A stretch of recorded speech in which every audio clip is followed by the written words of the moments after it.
Hello, it's Mr. Schwannekamp. Today we are going to talk about multiplying and dividing rational expressions. Good news is this lesson's not too crazy. If you can factor, if you can find things that are the same and cancel them, that's about it. It's pretty easy. Let's see what we can do with it. All right, it'll get harder as we get into this chapter a little bit more.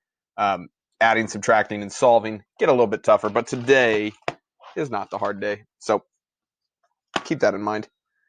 Here we go. So we're multiplying and dividing rational expressions. I said this a little bit before, but don't be scared by the phrase rational expressions. Okay, when we talk about a rational expression here, it's one of these guys. It's a fraction with x in the numerator and the denominator. Doesn't always have to have x in both, but a fraction where x is in the denominator. That's what a rational expression is.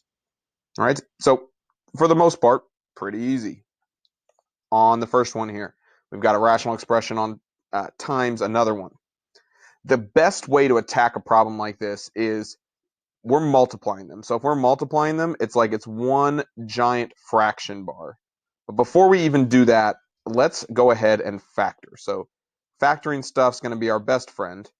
We're going to factor the top. We'll factor that into x plus 4 and x plus 2, because two numbers multiply to get 8 and add to get 6.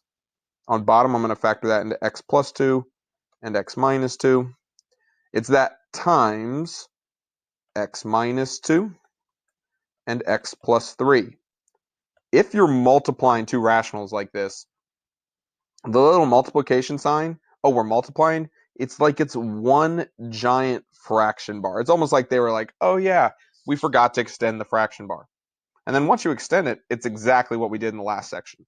And so we look at this thing and try to figure out what's the same on top and bottom. X plus 2, x plus 2, x minus 2, x minus 2, nothing else left.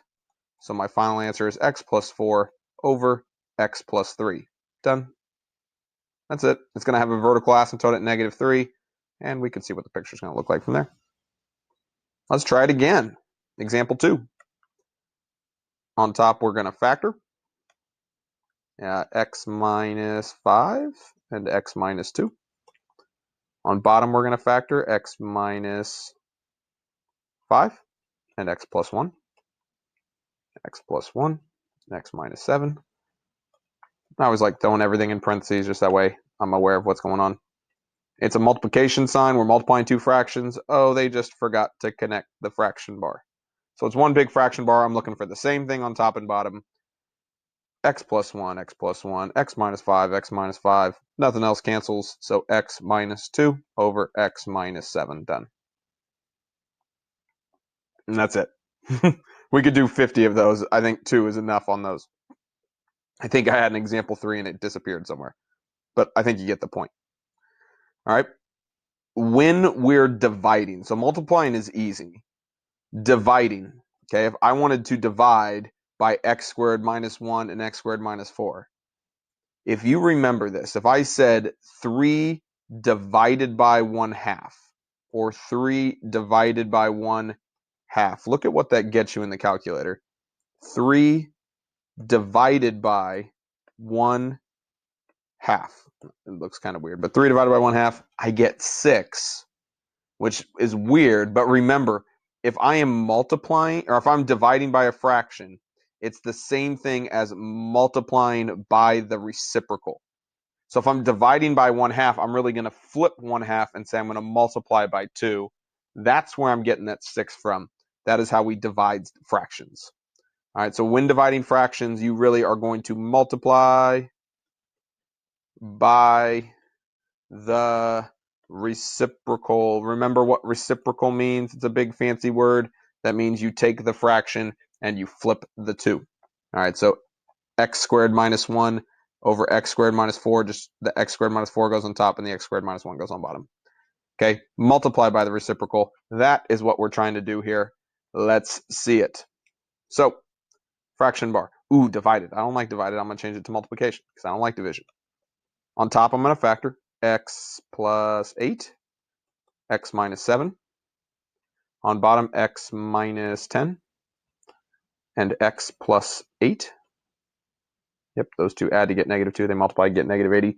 But since I'm dividing by that, I really want to multiply by the reciprocal. So that x minus 10 goes on bottom. and that x minus 11 goes, or x minus 10 goes on top, x minus 11 goes on bottom. I factored, I flipped it, and so now one giant fraction bar after I flipped it, looking for the same thing on top and bottom. X minus 10, x minus 10, x plus 8, x plus 8. My answer is x minus 7 over x minus 11. Boom. Let's do it again. It's very repetitive, but hopefully you're getting the feel for it. All right, we're dividing, which means we're going to make it into a multiplication problem. X plus 8 and x plus 3. Those two numbers multiply to get 24 and add to get 11. X plus 2, x minus 2. I'm dividing, so dividing a fraction means I'm going to multiply by the reciprocal, so these two things are going to switch spots. Throw in parentheses so it makes me feel better. I'm multiplying, so one giant fraction bar. What's the same? Well, what do we got? X plus 8, x plus 8, x minus 2, x minus 2. My answer is x plus 3 over x plus 2. You can tell these aren't too bad. I kind of like them. It's just a matter of getting some reps in. Once you've done a few of these, you should be pretty good to go. If you need more practice, there's some Khan Academy. There's some quizzes. Both of them will get you going in the right way. But for the most part, pretty easy lesson. Hopefully you feel the same. Let me know if you have questions.